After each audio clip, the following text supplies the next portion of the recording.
when you have, when you're on the television set and you're engaging in mass insanity and stupidity, okay? The Lord's Prayer is salvation for all people, okay? If you're on TV doing things for money, okay, you're just trying to bottle up Hitler and Mussolini and the Rockefellers and the Roosevelts and the Churchills and stuff, and you're just trying to make it look more palatable. Okay? You're trying to make it look like you're better people than you are, right? I saw they're sitting there showing the pictures of the O'Connell kid. He played quarterback in the NFL as a backup for Brady and all that. Yeah, okay. It's just a game. Okay, that you're playing for money and not living the Lord's Prayer. So, you're on the Adolf Hitler news hour, right? And so you guys got to understand this. I was sitting there watching Big Bang Theory, right? And they had the one on there with the cameos from George Smoot. I wrote them down here. Is it Kip Thorne? Yeah. Kip Thorne, George Smoot, and Francis Arnold. Okay, all recent Nobel Prize winners, right? These people that are supposed to be real. It's all for science. They're geniuses. They're brilliant, right? And all through this show is advertising. Okay, and the biggest threat to humanity is human selfishness. You remember Judo Krishnamurti and those scientists back in the 1980s? Having heard all this, you as a human being, why don't you change?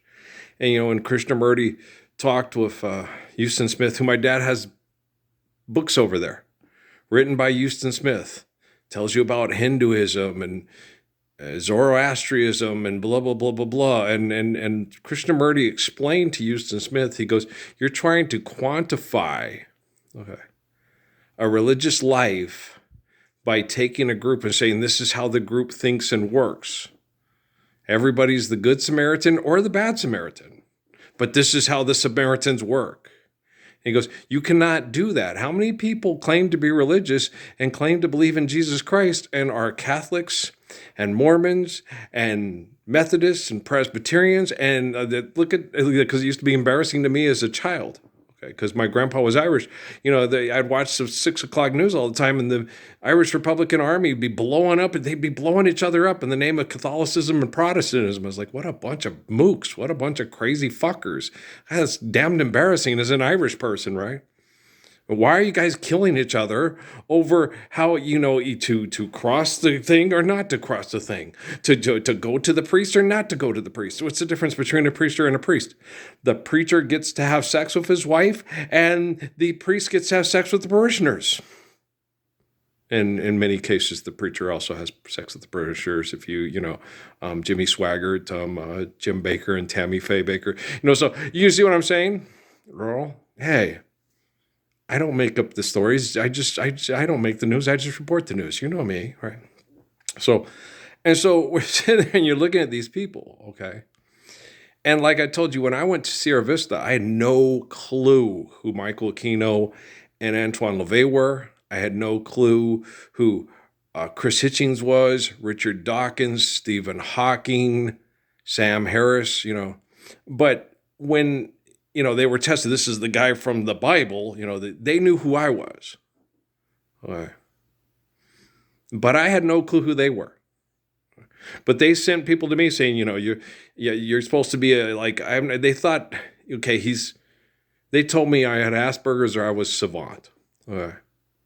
So I was either Rain Man, a high-functioning Rain Man, or a high-functioning...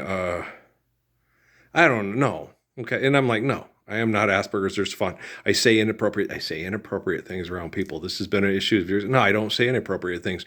They take it inappropriately because they don't understand appropriate.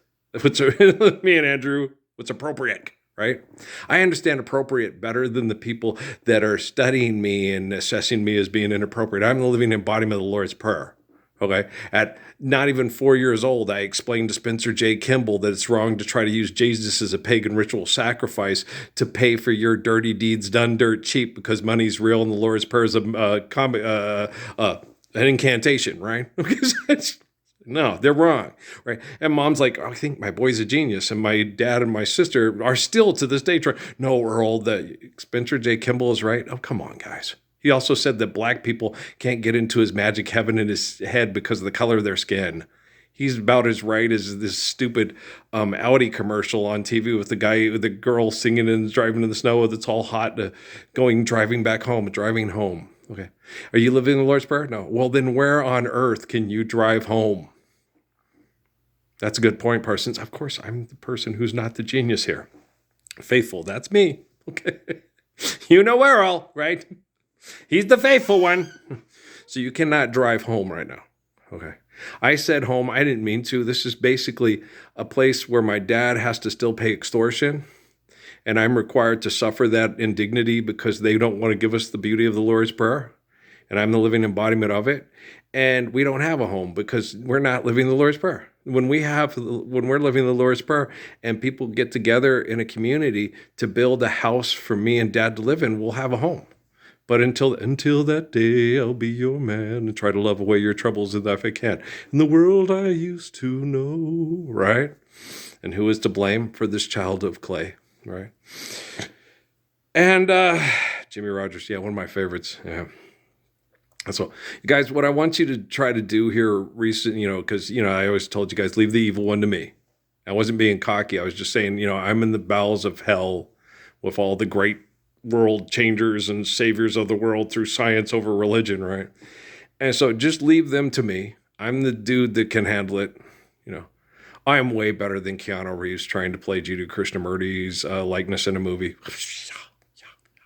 I'm a lot like Krishnamurti, okay? Only way more obnoxious. I don't know. Jiddu could be real obnoxious.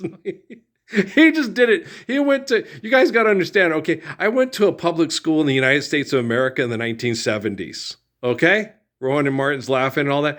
Jesus was raised, with the people that give us Are You Being Served? And Masterpiece Theater. Jiddu was raised with, they're alike. Jiddu was raised with Masterpiece Theater and Are You Being Served? Okay, so his sarcasm is and his humor is a little bit different than mine. Okay, not enough Benny Hill, right? Just kidding around. I'm sure if he ever watched Benny Hill, he probably laughed and said he's quite gauche but charming. He's very funny. Benny Hill's a very funny man. I'm sure Jiddu thought he was funny. It's hard not to think that Benny Hill didn't do. He was very funny. Oh, yeah, he was a funny dude. Put manure on me rhubarb, manure on me flowers. You put manure on your rhubarb, we have cream on ours. You're supercalifragilisticexpialidocious. He was funny. Benny Hill was a funny man. But I just thinking about him a lot of times just makes me laugh. I tried to look up some of my favorite skits, but I couldn't find them anywhere on YouTube. The one where they were doing the manure, that's what's him and Jackie, and the one with the Spanish lady with the big breasts, the Spanish entertainer, that she sits there and goes, "You're a twit," and then Benny Hill goes, "Okay, he's gonna do it to her." He goes, "You're supercalifragilisticexpialidocious," and Jackie spills it real fast before he can do the little thing on her nipples. He smacks him in the back of the head. That was very funny, man. No, they used to make me laugh so hard. I was like, Dad used to watch it, and Mom. It's kind of vulgar, but it is kind of crude comedy, yes. But it's just us commoners, the people that have the Weasleys, it's bloody brilliant. It's our kind of humor. It's not, Downton Abbey humor, right? So I'm one of those type. I was raised not in Downton Abbey. I was raised in the barrio. Okay. In the United States, it says so in the Bible. It says in the book of Revelation where he's raised, where he'll be, what he'll be like. And all the self-righteous hypocrites will judge him and not measure up to his faithful love and his courage and his kindness. Now we're just going to sit there and watch Earl recover this spiritual. That's not my issue. Okay. It's not my issue. Okay. I said 100, Jesus said 104, maybe more. Okay. So, that's, you guys got to work on that. That's between you and your relationship with Jesus Christ and me. Okay. But as far as doing things right, Get her done, got her dead, right? So that's not my issue. I don't have to sit there and worry about. All I have to do is just do the every little ordinary things that I got to do. You were put in a situation. You guys are selling products and sitting there having the guy come to the door. It's a really good deal, bro. It's like, it's food. We could make our own food. She's okay. Yeah, it's weird. Advertising is bizarro. Yeah. Here you see Ben Affleck's baby mama, sitting there going, hey, do this and go to the airport lounges and all that. No, just stay home with the kids, and you don't have to mass manufacture or sell anything. Just, have enough apple trees. Don't sit under the apple tree. If you're out doing things to make yourself impressive and great, you're destroying other people's capacity to do things correctly. You're sending them off to jobs. You're putting them in warehouses. You're abusing them. Like with poor Jeff. I was there for about 10 years ago with the whole thing with the gravity and then be able to go other places. It's like the only reason where that feels necessitated is because of the direction we're going in destroying our own planet. So we'd have to necessitate trying to find a new one to live on. Okay, you damn dirty apes. It's Planet of the Apes. So once you stop destroying this planet, okay, any type of means you need working together to find another place to live because of things outside of your control is going to reveal itself and be available to you much better than if you're going to go destroy somewhere else. Okay. I love you guys. We'll talk later. Peace out. Hang in there. It's the group affecting your brain activity, Jeff. Okay. Love you guys. All right. Peace out.